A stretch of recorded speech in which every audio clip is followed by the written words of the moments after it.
Welcome to the So You Missed Church podcast. We are happy to have you here with us today. Happy Monday to you. This is Clint Daly, and I'm hoping that if you went to church this week, you benefited from it. Maybe you got a message that really meant something to you. Maybe it really helped you. But maybe you missed church this week. Maybe you just didn't go. Maybe you couldn't go. Maybe you didn't even miss it that much. We're still hoping we can get your week started in a positive way. And as we do here at the podcast on so many weeks, I have a question for you to consider. Do you ever just have someone in your life that you just strongly dislike? You just don't get along well with them. They say things that you don't agree with. They believe things that you don't believe in. Honestly, if you had your choice, you would rather not hang out with this person like ever.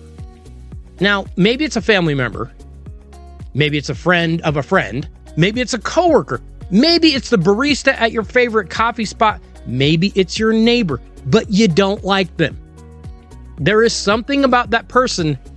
It just sets your teeth on edge. You don't like anything about the way that they carry themselves, and you wish that they'd just go away. Now, if that person is just someone you see on the road, say in traffic, big deal. You simply avoid them, and you don't have to see them ever again. But what if it is someone that you actually have to deal with regularly? What if it is, say, a family member? What if it is a coworker? You can't just change lanes and never see them again like you would in traffic. Today, we go back to the Old Testament story of the Ten Commandments, and we go back to the story of the golden calf. We have discussed it here a little bit before on the podcast, but Moses leads the Israelites out of slavery in Egypt. He is going to eventually lead them toward their new promised land. And while out in the wilderness, they make a stop at the foot of Mount Sinai. He tells the people, I'm going to go up to the top of the mountain to meet with God. You stay here, try not to get in trouble, don't be jumping on the furniture. Now, Mount Sinai, it's not this massive Mount Everest or anything, but it's like 2,500 feet in elevation, and he's walking, so it's going to take a few days. He goes up, and God gives him the 2 tablets upon which are etched the 10 Commandments, which are basically a list of rules for the Israelites, but they're more than that, because they're a standard for the Israelites to try to live by. Meanwhile, down at the base of the mountain, the Israelites have completely lost their minds. They're partying, they're acting up. They have actually gathered all of their gold, they have melted it down, they have built a golden calf, and they are worshiping it. They are clearly jumping all over the furniture with mud on their shoes, no less. And when Moses goes back down the mountain, he is furious. He throws the tablets down and he breaks them. But you know what? Let's forget Moses for just a minute. God is furious. We go to Exodus 32, where it says in verses 9 and 10, And the Lord said to Moses, I have seen this people, and indeed it is a stiff-necked people. Uh-oh. Daddy's home, and he isn't happy. Just wait, it gets worse. God continues, Now, therefore, let me alone, that my wrath may burn hot against them, and I may consume them, and I will make of you a great nation. Folks, God tells Moses, I've had enough of these idiots. I'm going to kill them all. And I'll start over, and Moses, I'll go ahead and build it around you. But here's what's interesting. Moses, who is angry at the people in his own right, he goes to bat for them. And what he says just might help us deal with the people in our own lives that we don't like. So Moses asks God, Lord, why does your wrath burn against your people, whom you brought out of the land of Egypt with great power and with a mighty hand? Why should the Egyptians say it was with evil intent that he brought them out, to kill them in the mountains and to wipe them off the face of the earth? Turn from your fierce anger, relent, and do not bring disaster on your people. Moses tells God to consider one thing. Consider what these people have been through.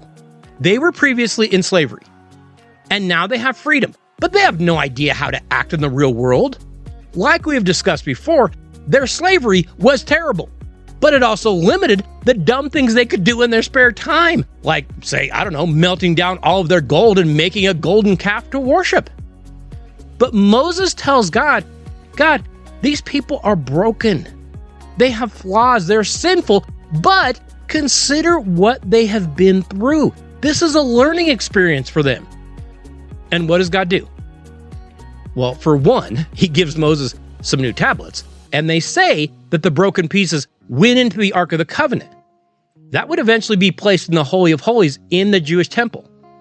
Now, that's also interesting to me, because it's kind of a reminder that life's imperfections and moments of failure still carry just as much meaning as periods of wholeness and of good. Like we have said before, we shouldn't just forget our mistakes. We should release them to God and ask forgiveness, but also carry them with us and learn from them. But then the Bible says that God relented. He did not completely eliminate them. Don't get me wrong, he severely punished some of them. But God considered what the people had been through. And I think that is what I would most like to impress upon you today. Do we consider what the people that we dislike have been through? Do we consider why they might be the way that they are? Do we consider that they might be looking at life through a completely different lens than our own? When we are dealing with those people in our lives that we don't like, they just rub us the wrong way.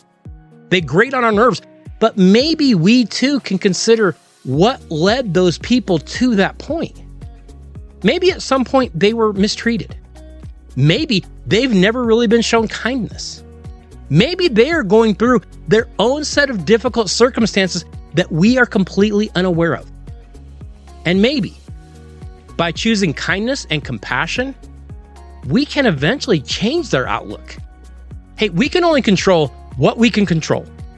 And as usual, what we control is our effort and our attitude. So maybe we choose to be kind.